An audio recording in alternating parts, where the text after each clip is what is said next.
पंजाब में कपास की काश्त का अमल जारी है। इस साल सूबे में करीबन 40 लाख एकड़ रकबा पर कपास काश्त की जाएगी।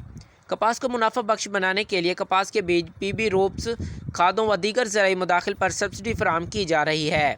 जी बिल्कुल, पंजाब में कपास की काश्त का टाइम शुरू हो गया। काश्तकारों को सिफारिश की जा रही है कि वो सिर्फ महकमा ज़राअत की तरफ से मंजूर शुदा जो कपास की अक़साम है वो काश्त करें। इसके अलावा काश्तकारों को ये भी आगाही दी जा रही है कि काश्त से कबल कपास के बीज को ज़हर आलूद ज़रूर कर लें, ताकि इब्तदाई दिनों में कपास की जो फसल है वो ज़रा सा कीड़ों और बीमारियों से महफूज रह सके। इसके अलावा काश्तकारों को कपास की काश्त के फ़रोग़ के लिए कपास के बीज पर 1000 रुपये फ़ी एकड़ सब्सिडी भी दी जा रही है।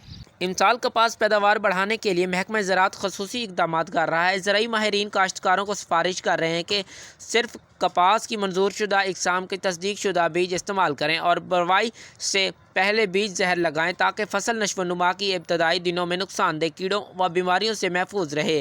बेहतर हिकमत अमली के तहत पहले स्प्रे में ज़्यादा से ज़्यादा ताख़ीर कराई जाएगी।